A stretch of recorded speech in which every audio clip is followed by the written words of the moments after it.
Why were you broke, Betty? I mean, was it your or your inability to manage your money? Well, my mother was, the last marriage, well, my mother was burned to death suddenly. And when that happened, which was 15 years ago, when she was burned to death and I was in this marriage, it was really not right. I was pregnant with my last child. I mean, if everything could have ever gone wrong, it was all at once, it was going, you know. And each man had married me for money. And I'm willing to buy love, I admit it. There was no other way for me to get it. You wouldn't do that again. Oh, no. I'll never have that kind of money, I don't think, again anyway. They won't be bothered with me. Go ahead, you were making a point. At 57, I'm happy it's over. Are you 57? I'm 57. You must be very proud of where you are. Yes, I am. You look good. Imagine that God gives me a break at 57. I'm starting over in a fantastic business with the public again. I get hugged and kissed, you know, just like an audience. Your love, thanks a lot for that coming through. That was a wonderful hand you got, and a very sincere one. I mean, we've been here and we've seen it. I interrupted you. We got off the track about the money. I guess I want to know why you're broken. It's none of my business. Because each marriage, I made $9.5 million. You know, that's on record time. I'm making that up. In other words, the movies and the plays and the whole your career. And I was always in Vegas. I made $150,000 a week in Vegas. I played Europe. I was all over. I never just stayed in Hollywood. I was always traveling. See, the compulsion in me to be loved, it wasn't just to be loved, because I was a bastard child. I come from no kind of love. You know, it would take me hours to explain. See, every child is a product of that background, don't forget. And I was a product of the background. My mother was a total alcoholic. There was nowhere you could start where I had a break in life.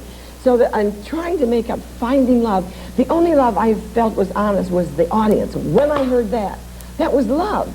And when the curtain came down, I died. I understand. My God, I'd look out at the empty seats and say, they couldn't have gone.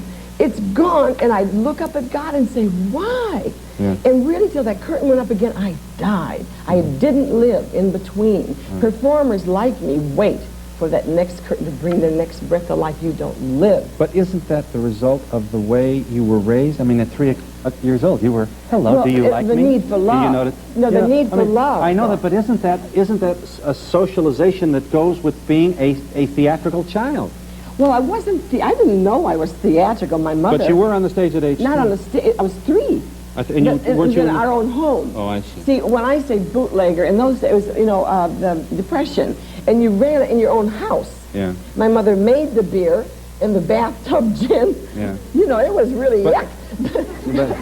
But it sounds to me like you had a real, as a child, long before, and you felt a responsibility to be charming. Oh yeah, oh yeah. But I guess, Betty, I'm thinking about, Janis Joplin said, I made love to 10,000 people tonight and went home alone.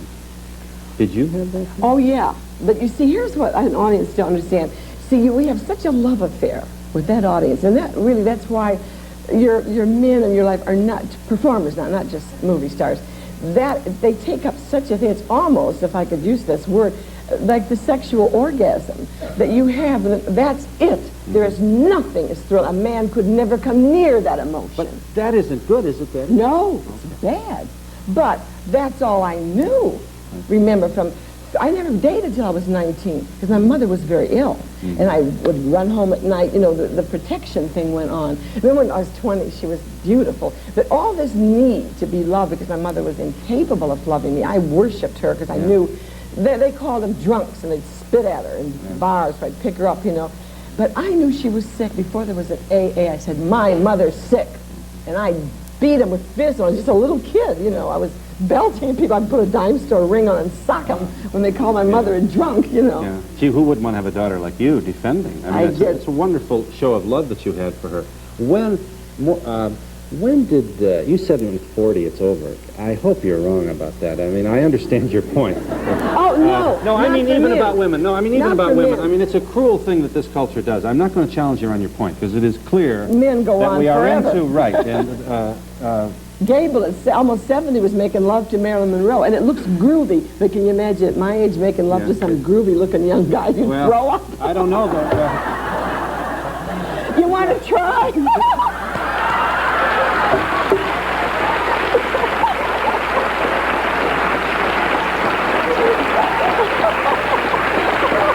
Well, I'm flattered at your question. I'm ready. We may save this one for ratings. when did you, I guess I want to know more specifically, do you remember a moment, a moment when you thought, it's over? The glamour? I mean, was there a moment? Was there? Yes. When I left Paramount, I walked out on the contract because the scripts were real bad. And I went to Vegas for 10 solid years. I had a 10-year contract. And I made the mistake, Phil, of not making any movies during that period. But the movies during that period were bad. Remember, that was the Red Shake-Up. The great writers were all going to prison, and it was an epic. The early 50s. Yes, all the great writers. McCarthy. And, they either went to Europe or they were in jail. Something god-awful was sick in that town. It was bad news. And TV was really zooming up all kinds of new people, and movie people couldn't get in. So I felt it happening. Suddenly, when I wanted the picture, I wasn't wanted. And I was I was 40, yeah, exactly. That's the magic number, and it's all over. And it really happens to a woman. I really must make that point strong with you. I literally mean not men at all, just women. And it is sad because, you know, what the hell? I could go on acting, but I don't want to be somebody's mother. I love a marvelous role. Like in Europe, they do it with older people. They give them marvelous roles. But we don't have that. America, it's not really just the producer's fault. You know, audiences don't dig that kind of thing from our people. They really love you up to a point, and that's correct. They want you Move on with the new jazz, and that's groovy. I understand it. They want you in the kitchen. Right. And waiting for your son, Ronnie Howard, to come home. Right. And you're saying you don't, that stereotype is what you didn't want. I did not want it. Okay, but was there well, they didn't want me back. I couldn't get arrested suddenly. But was an agent working for you, or how was he telling you that when you couldn't they don't have to tell you. You know. No, you just start to know that. You know, suddenly the big bookings weren't coming. Suddenly, you know, when you walk in the producer's office and you talk to the director, even the cops on the set, you know, the guys.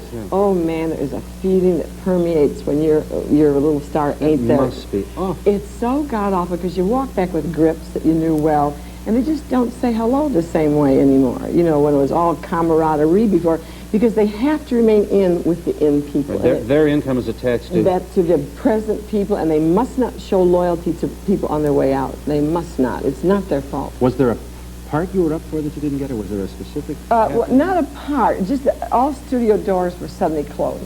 I couldn't get in to see the bosses that I knew.